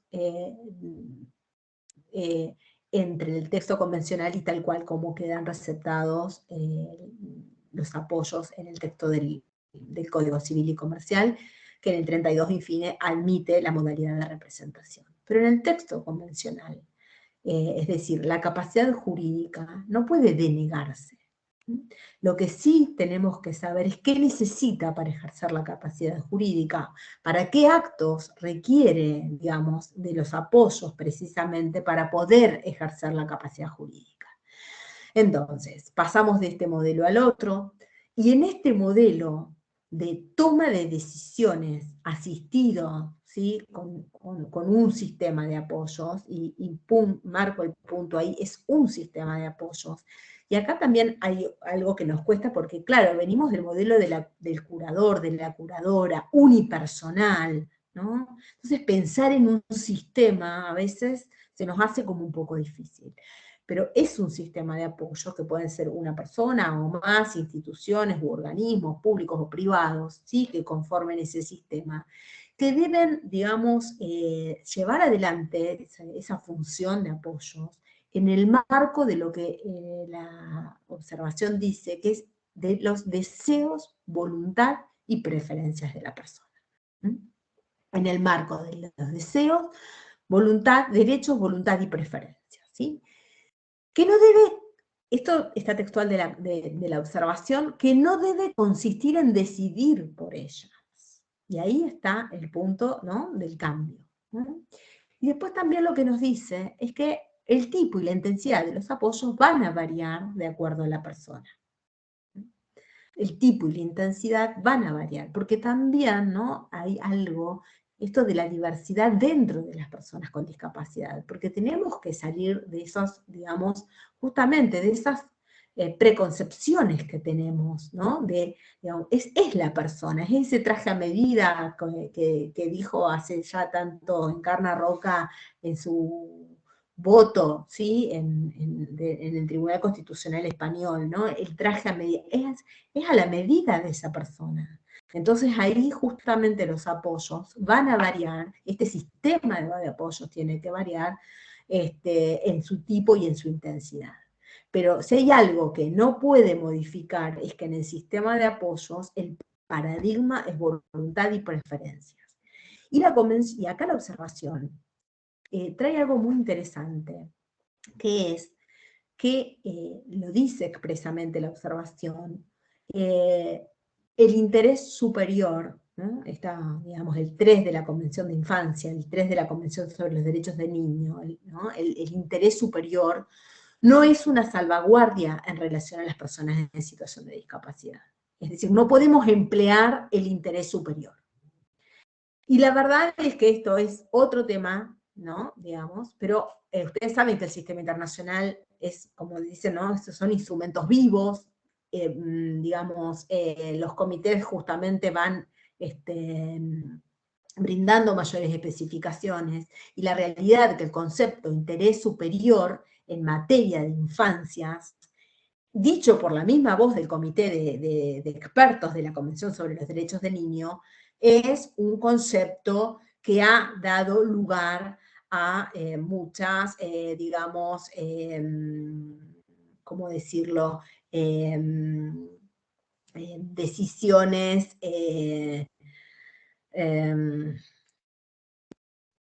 distintas. Es decir, bueno, en primera instancia el interés superior se toma de una manera, en la Cámara se toma de otra, en la Corte, el interés superior es una fórmula ambigua, imprecisa.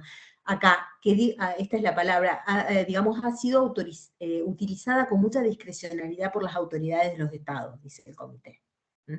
Entonces, para mí, ya en esa inteligencia del sistema, la Convención de Discapacidad directamente dice que el interés superior no es una fórmula que podamos utilizar. ¿Por qué? Porque el interés superior finalmente lo termina determinando otra persona, no la persona en situación de discapacidad. Entonces, de ahí que el marco es claro, es deseos, voluntad y preferencias. Y el sistema de representación, ¿cuál es? Dice, el que le despoja a la persona de la capacidad jurídica, aunque sea para la toma de una sola decisión, donde se nombra un sustituto, y donde toda decisión adoptada por el sustituto se basa en lo que considera su interés superior, ¿no? El pater de familia, que esto lo hemos visto, digamos, el curador también, justamente, ¿no? Entonces, es decir, este sistema de representación en términos de la convención y en palabras del comité no es válido. No es compatible con los estándares convencionales. Lo cierto es que nuestro código lo recepta en el 32 infine, pero también lo recepta para casos absolutamente excepcionales, dice, cuando la persona no puede interaccionar de ningún modo o formato, a través de ningún formato, ¿sí?, puede expresar su voluntad y el sistema de apoyos resulte, digamos, ineficaz, no me acuerdo el término precisamente que utiliza. Pero es decir, si bien se mantiene el sistema de representación, lo hace en, vuelvo, situaciones absolutamente excepcionales, cuando no hay posibilidad de expresión de la voluntad y el sistema de apoyos no es eficaz, pero aún en ese caso, ¿sí?, aún en ese caso, quien tome la decisión sustitutivamente, lo debe hacer no desde el paradigma del interés superior, sino desde la historia vital de esa persona, ¿sí? Entonces, el 12, como decía, en el artículo, puntualmente en el inciso 3, habla del acceso al apoyo, ¿no? Entonces, como una medida de accesibilidad también, ¿sí?, el poder acceder al ejercicio de la capacidad jurídica. Y en el inciso 4 habla de las salvaguardias adecuadas y efectivas. Acá, en relación al tema de salvaguardias, hay a veces, digamos, leemos la jurisprudencia y vamos siguiendo esos caminos, ¿no? Digo, hay como, se suele ver como una mayor dificultad.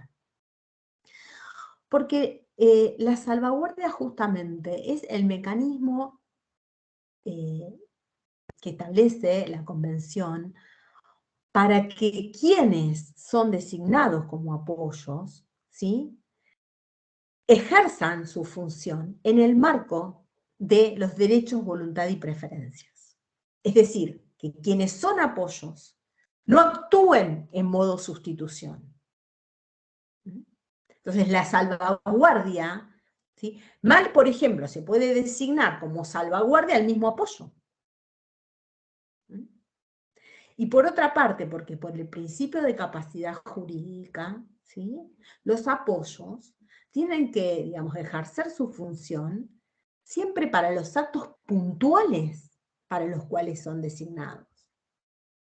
Porque el resto es capacidad jurídica plena. Ahí tengo, digamos, en el ejercicio de mi capacidad jurídica, un sistema de apoyos que me va a asistir. Pero, ¿para qué actos? ¿Puede el sistema de apoyos determinar qué actos, ¿sí?, va a asistir? ¿No? El apoyo tiene que tener muy claro su mapa, su hoja de ruta. Es la resolución. ¿Cuáles son los actos? Porque para el resto de los actos es capacidad jurídica plena. Y esto en términos de nuestro código y en términos de la convención. Que otro punto que el comité nos trae es, no confundamos capacidad mental con capacidad jurídica. Uno puede tener una capacidad mental, digamos, en un espectro, ¿no?, digamos, en diferentes gradualidades. Ahora, independientemente de la capacidad mental, lo cierto es que el concepto de capacidad jurídica, de titularidad y de ejercicio, el comité lo aclara muy bien. Es decir, el ejercicio de la capacidad jurídica debe hacerse con apoyo. Por eso no nos podemos preguntar más si tiene capacidad jurídica, sino cómo debe ejercerla. Entonces, la salvaguardia, vuelvo, ¿no?, es justamente para garantizar que quienes, están llamados a ejercer la función de apoyos, lo hagan en el marco de los derechos, voluntad y preferencias de la persona. Está la persona en el centro de la escena.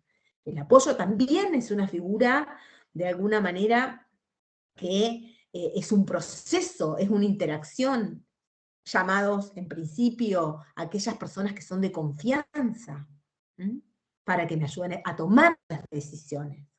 ¿Sí? Por eso también es un proceso y una interacción. Uno, digamos, va dialogando con la persona, ¿sí?, como, digamos, en ese proceso de toma de decisiones. No es un acto puntual, es un proceso hasta que llegamos a la toma de decisiones.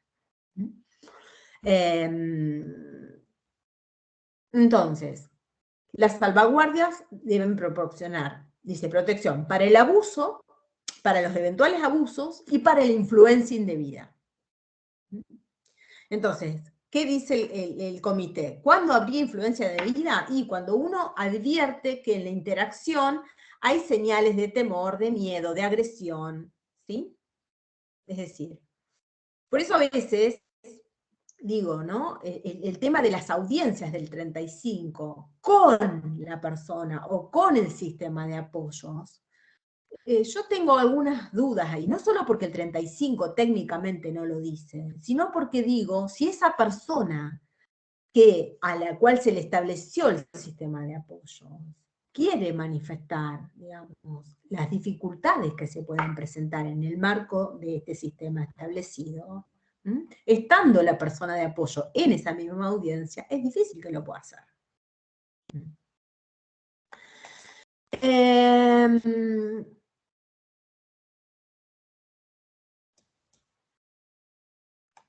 Bueno, ya con esto estaría cerrando y por ahí me quedaría hasta un ratito para poder, si quieren, abrir ahí a preguntas y poder dialogar y compartir experiencias.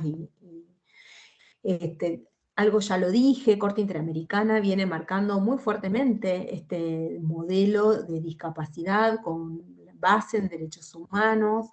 Lo dijo muy recientemente en el caso de Huachala-Chimbó. También un aspecto, digamos, que por ahí nos quedó fuera del diseño de este curso, pero que probablemente en otras instancias de capacitación podamos seguir trabajando, es el tema del consentimiento informado en el ámbito de atención sanitaria, ¿sí? Porque justamente, bueno, ahí hay, en Huachala-Chimbó hay estándares fijados, también hay alguna resolución de la Relatoría Especial de Derecho a la Salud, justamente a las personas en situación de discapacidad, digamos, que su voz ha sido una voz devaluada, justamente, yo a veces digo que por más que griten las verdades más dolorosas, ¿no? A veces nos cuesta escucharlas. Y ahí decimos, pero mira cómo grita. Me estoy acordando hace poco, en el ámbito de un servicio local, pero escuchala cómo grita, ¿no? Digamos. Y sí, gritaba, pero gritaba grandes verdades, pero nos costaba escucharla, ¿no? Porque ya teníamos de alguna manera ahí ese prejuicio construido sobre esta mujer que gritaba, ¿no? Digamos. Entonces, en Huachala-Chimbó marca muy bien el tema de la capacidad jurídica, marca el tema del consentimiento informado en el ámbito de atención sanitaria. También el comité, ustedes saben que más allá de las observaciones generales, estas 7 de las que hablábamos también, en virtud del protocolo, atiende las denuncias individuales que llegan por violación de los derechos que se consagran en la Convención, en la comunicación del caso Dolan de Australia del 2019, también dice que el hecho de que una persona tenga una discapacidad, una deficiencia, no es motivo para negar la capacidad jurídica ni ninguno de los derechos que establece el artículo 12, ¿sí? Otro de los aspectos del artículo 12 en el inciso 5 es relativo a las cuestiones patrimoniales, ¿sí? El poder, digamos, tomar decisiones, ¿sí? Digamos, relativa a los aspectos patrimoniales. Y acá hay también una gran deuda, porque en general muchas veces el modelo, más allá de la denominación, más allá de que porque acá hay un trabajo de Martínez Alcorta, que es muy interesante, ¿no? Porque él dice, bueno, más allá de la denominación, los llamamos apoyos, pero en definitiva resolvemos sustitución, ¿no? Cuando el modelo de sustitución se esconde detrás del modelo de los apoyos, ¿sí? Es decir, porque acá no es un cambio terminológico, es un cambio de concepción. Es de poder, digamos, reconocer que esa persona, ¿sí?, tiene debe, digamos, ser reconocida, digamos, como persona, digamos, como agente moral en la toma de decisiones, ¿sí? Y que el diagnóstico no nos inhabilite, digamos, esa posibilidad de que puede expresar sus deseos, su voluntad y sus preferencias, ¿no? Entonces,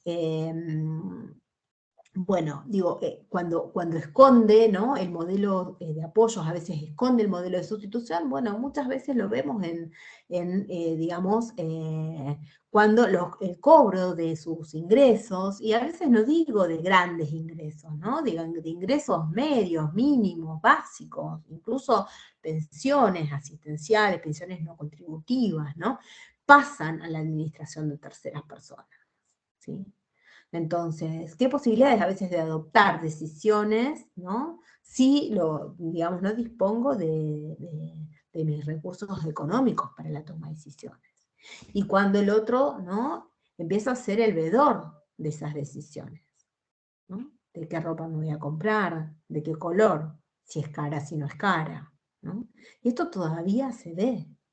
Digamos, más allá de este corpus normativo tan importante, tan valioso, ¿sí? La verdad es que entiendo que a nivel de prácticas estamos intentando seguramente todos y todas nosotros de poner nuestros mejores esfuerzos, pero nos falta avanzar muchísimo todavía. Y acá hay algo que con esto cierro, y para dejar, es algo que también dice la observación en relación a las salvaguardias, que es, digamos, la toma de decisiones en el marco de derechos, voluntad y preferencias, aún con el riesgo de cometer errores, como cualquier otra persona. Como cualquier otra persona.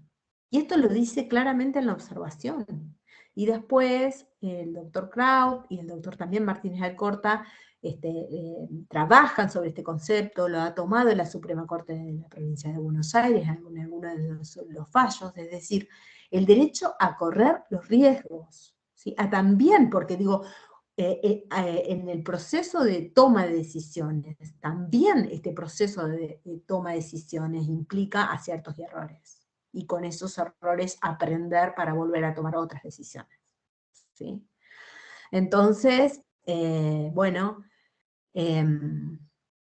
si les parece, quedamos acá. La última presentación que traigo acá, la última filmina, también está en este libro de situaciones de discapacidad y derechos humanos, traen las palabras de Javier Romanat, que dice, la historia demuestra que la erradicación de la diversidad humana es un esfuerzo vano que da lugar a sociedades injustas, mientras que la erradicación de la discriminación que sufren los colectivos que son diferentes ayuda a construir una sociedad más justa. Inexplicablemente el ser humano se empecina indefinidamente en elegir el primer y desastroso camino. Entendemos, esto ya lo dicen las autoras, que el camino de la justicia requiere imperiosamente la perspectiva y el enfoque de derechos humanos que fundamentan, potencian y sostienen la igualdad inclusiva de la diversidad humana y del respeto por la inviolable condición de dignidad.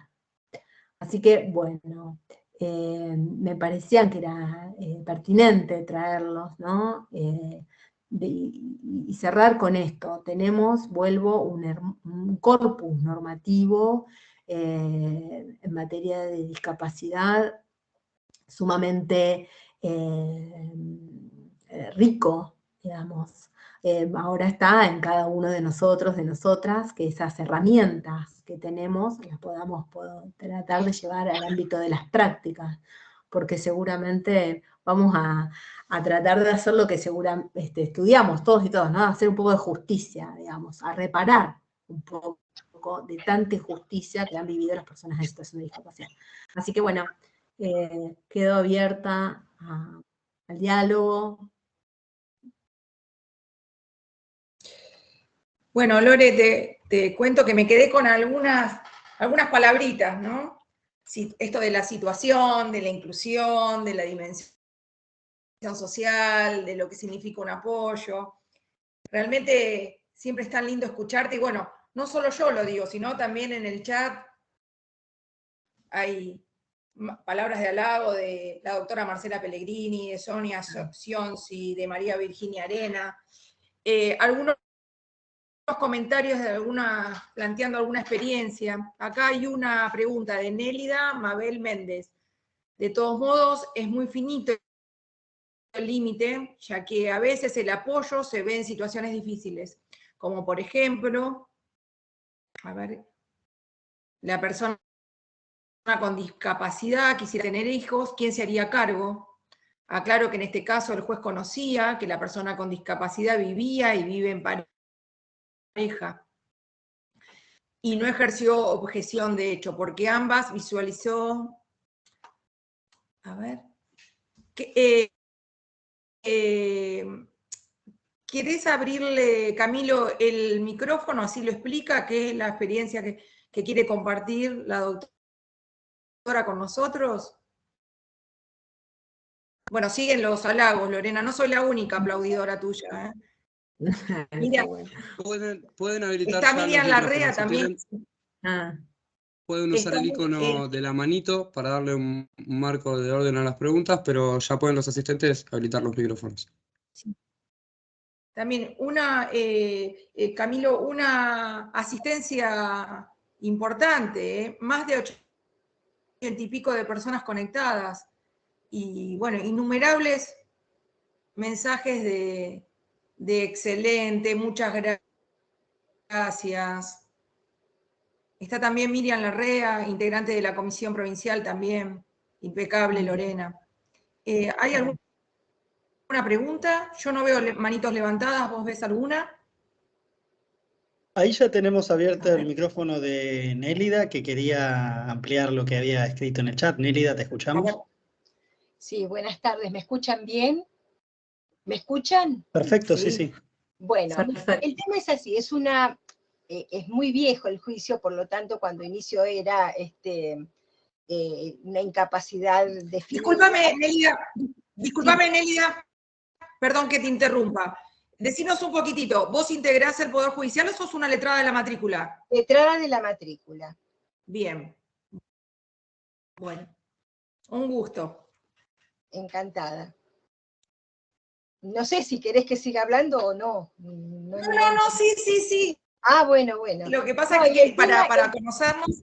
Claro, es un juicio muy largo, primero el papá fue curador, luego la mamá, pero la mamá con 80 años en este momento, se le hace bastante cuesta arriba. Y a veces, en este caso podría haber una sustitución de apoyo, como le decimos ahora, y como dice la doctora Sarkis, no es solo una cuestión de términos, sino una cuestión de roles, ¿no? Pero le planteó la persona con discapacidad en su momento que quería tener hijos, y la señora tenía 70 y pico, digamos. En ese momento, ¿cómo hacía para dejar que su hija hipotéticamente ejerciera ese derecho a la maternidad? Porque incluso le preguntó, y bueno, en ese caso, ¿qué harías? Y la persona con discapacidad le dice, y lo cuidarías vos, como que la madre, el apoyo, cuidaría de su bebé. Entonces, me parece que por ahí hay que ver en cada caso en particular cómo se va desarrollando para el ejercicio de esas libertades que tampoco afecten al entorno, porque yo creo que para el entorno también es una tarea a llevar a cabo para hacerlo bien, el apoyo, precisamente. Y el juez, que yo estaba en la audiencia, y no voy a hacer nombres porque no corresponde, sabía que esta chica vivía en pareja, es una persona de 50 y pico de años, y no lo impidió, y bien que hizo, porque en realidad los problemas que tenía esa persona con discapacidad con su mamá desaparecieron cuando se le permitió convivir con esa persona que había conocido incluso en la institución. Por eso entiendo que cada caso tiene que ser súper analizado para justamente que los apoyos puedan cumplir y la persona con discapacidad pueda tener una vida más plena. Nada más. Era ese comentario que quería hacer. Bueno, Nélida. Muchísimas gracias, Nélida. No, por favor. A ver, como decíamos, ¿no? Claro, esto que cada caso es el caso, pero lo cierto es, digamos, que quien titulariza el derecho, ¿sí? a poder tener hijos, a poder criarlos, es la persona con discapacidad, y el artículo 23 de la Convención reconoce el ejercicio de, digamos, de esta función de crianza en un marco de apoyo. También lo ha dicho la Corte de Nación en el caso IJM. Es cierto que en general los apoyos naturales están dados por los vínculos familiares, ¿sí? Pero no necesariamente son los únicos apoyos, sí son apoyos, en general son apoyos muy importantes, como en la vida de todos y todas nosotros, que hemos en algún momento, tal vez sí o tal vez no, tener hijos e hijas, y quienes nos han apoyado, quienes nos han acompañado, quienes nos han asistido, han sido nuestros vínculos afectivos cercanos. Pero no necesariamente también tenemos que pensar los apoyos en términos, como decíamos, individuales. también en el ejercicio de la responsabilidad hay, digamos, ahí hay como un engranaje entre dos normativas. Tenemos las medidas de protección integral de la Ley de Promoción y Protección de Derechos de la Infancia, la 26061, la 13298 en el ámbito de la provincia, es decir, que también establecen medidas de protección integral, y también tenemos la Convención de Discapacidad en ese artículo 23, ¿sí? En definitiva, también tratar de pensar en los apoyos. Hay un informe de la Relatoría que es muy interesante, que dice que los apoyos, en realidad, todos y todas nosotros, para diferentes actos de nuestra vida, tenemos apoyos, recibimos apoyos, ¿sí? Pero que para nosotros se ha naturalizado. Sin embargo, para las personas con discapacidad se lo ve como algo excepcional, ¿no? Entonces, cuando yo pienso en mi maternidad, también pienso en mis apoyos familiares, en los que, en el cuidado, ¿no? En las tareas de cuidado que el feminismo, y digamos, también viene marcando, que muchas veces es remunerado, también en el sistema de apoyo, en los dispositivos escolares. Entonces, digo, porque acá es justamente donde en este derecho, en el derecho de los derechos sexuales reproductivos y en el ejercicio de la crianza de los hijos, es donde, si nosotros hacemos un análisis, es uno de los derechos donde mayormente están vulnerados en relación a las personas con discapacidad. Si nosotros hoy nos pusiéramos a trabajar o a dialogar en relación a las mujeres con discapacidad, vamos a encontrar, digo, ¿no? Que si el género a la mujer le dice y la determina la maternidad, a la mujer con discapacidad no, ¿no? Entonces, bueno, esto, poder pensar en el sistema de apoyos, en sistemas de apoyos más amplios, también para poder ejercer la crianza, ¿no? Y también salir y alejarnos de esos estándares a veces que nos complican, ¿no? Digamos, porque a veces tenemos estándares de la familia ideal, de la madre ideal, ¿no? De cómo ejercer la maternidad, ¿sí? De cómo debe reaccionar, de cómo no. Entonces ahí está también la interseccionalidad, ¿no? Digamos, cómo la discapacidad y el hecho de ser mujer con discapacidad muchas veces las deja cada vez más lejos del ejercicio de derechos, en el caso de la vida familiar.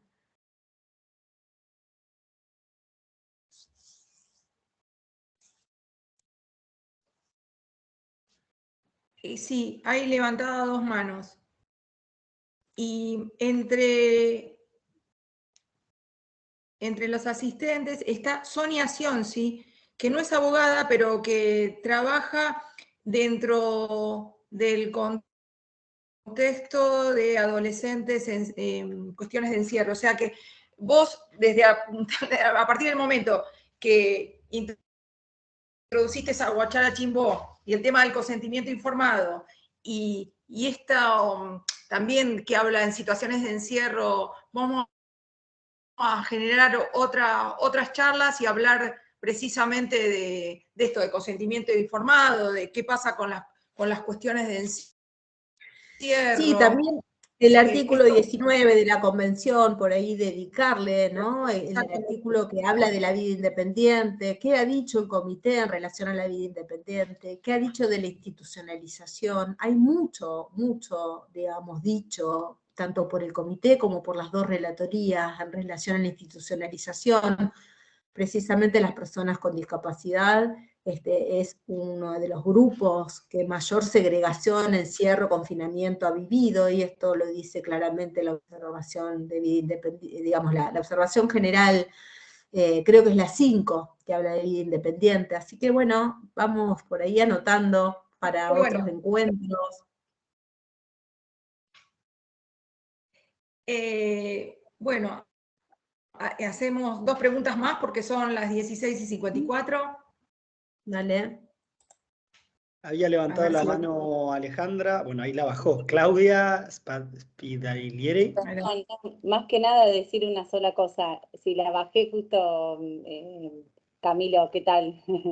La bajé porque en realidad era para decir un poco lo que ya había hablado la doctora Lorena Sarkis, muy interesante y muy clara, típico de una docente también. Y yo también soy docente en la universidad. Yo trabajo en el juzgado de familia número 1 de acá de San Nicolás, provincia de Buenos Aires, y justamente hice un posgrado en la UCA. Un gusto. Justo.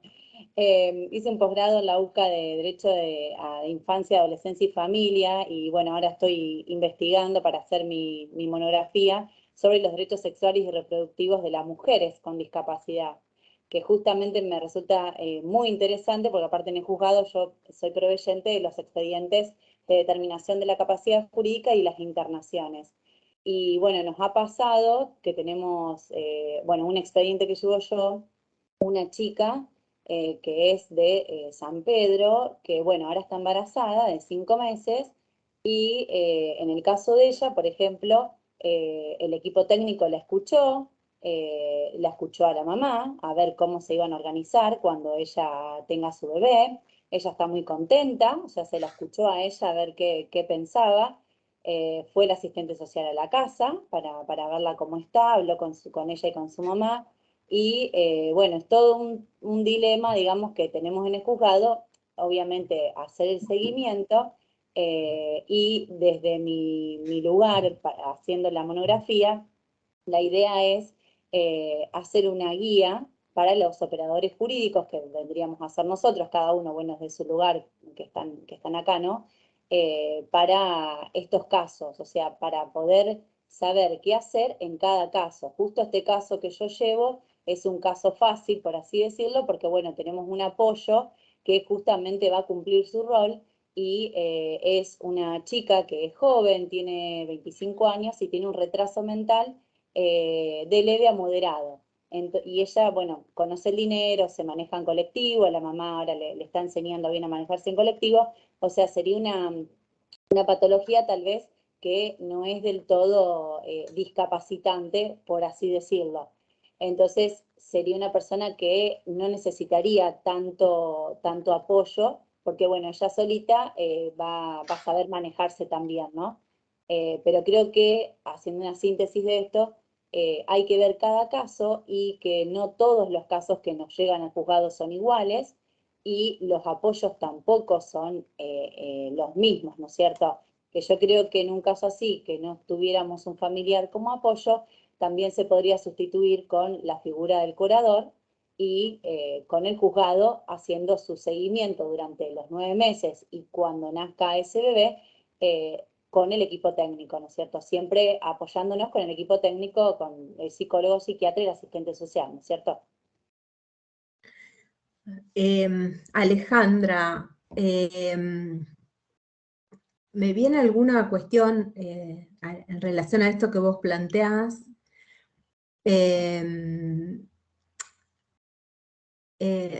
Como curadora, ¿no? Como curadora oficial, que también acompaño por decisión judicial algunos casos en el ejercicio de la responsabilidad parental. Digo, a mí siempre lo que me preocupa, lo voy a decir en términos sencillos, ¿no? El no hacer qué hacemos, sino tratar de hacer realmente, ¿no? Entonces, por ahí, pensar la figura del curador oficial en el ejercicio de la responsabilidad parental, siempre digo, hay que pensarlo como un eslabón más. Y yo te diría que más que como seguimiento, pensar en el acompañamiento, ¿no? Porque a veces nosotros desde el sistema judicial tenemos como, ¿no? Estoy en el sistema judicial hace 23 años, digo, esto del seguimiento, ¿no? Digamos. Y yo digo que tenemos que transformarlo justamente en acompañamiento. Digo, es como para empezar a trabajar en el modo apoyo, ¿no? En el modo acompañar, en el modo asistir. Entonces, digo, el curador, la curadora podrá en ese sistema seguramente prestar funciones y demás, pero también tenemos que pensar en la vida cotidiana. Y la realidad es que ningún funcionario judicial puede acompañar en la vida cotidiana. Entonces ahí tenemos que pensar en los apoyos naturales, en los apoyos familiares, en los recursos afectivos, en los vínculos afectivos, ¿no? En este concepto de familia ampliado que tenemos, ¿no?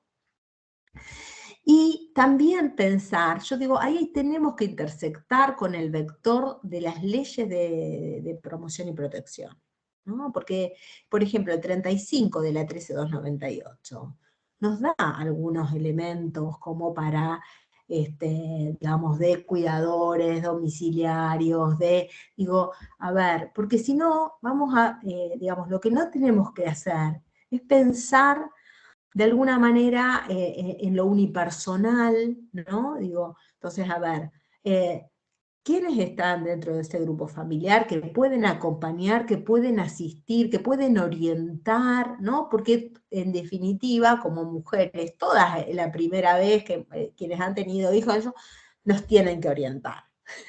No sabemos muchas cosas, ¿no? Entonces son las que más... A mí acá me gusta mucho un concepto de Marcela Lagarde, de Los Ríos, cuando habla en el cautiverio de las mujeres, que ella trabaja mucho el tema de maternidad, y ella dice, nos dijeron siempre que madre hay una sola. Sin embargo, en el transcurso de la vida hay muchas madres, ¿no? Entonces, bueno, pensar también un poco, ¿no? En este sentido, esto, ¿no? De quiénes son los apoyos naturales, quiénes son esos vínculos afectivos que pueden acompañar. De última, ¿cuáles son los recursos institucionales? ¿Sí? ¿Qué otras prestaciones eventualmente? Y no digo que no al curador o a la curadora, que puede ser un recurso, un elemento valioso, pero si no, probablemente esa persona en esa función de crianza termine estando sola, ¿no? Termina estando sola, porque es imposible materialmente para un funcionario, una funcionaria judicial, asumir en soledad esa función, ¿no? Y en realidad desprotegemos, cuando el apoyo es todo lo contrario. Justamente el apoyo es una medida, digamos, pero no de la protección, digamos, con la impronta de la protección anterior, que es una protección sustitutiva, una protección asistencialista, ¿no? Es justamente esto lo dicen en el libro también, una medida más bien de promoción de derechos, ¿sí? Entonces ahí nadie está de más cuando tenemos que pensar estos sistemas de apoyo para la crianza de personas en situación de discapacidad. Bueno, la verdad que más que clara, igual nos quedamos con las ganas, disparó otros temas que, bueno, en la segunda parte del año algo vamos a armar sobre consentimiento y demás. Bárbaro. Bueno, nos vemos entonces en el próximo encuentro.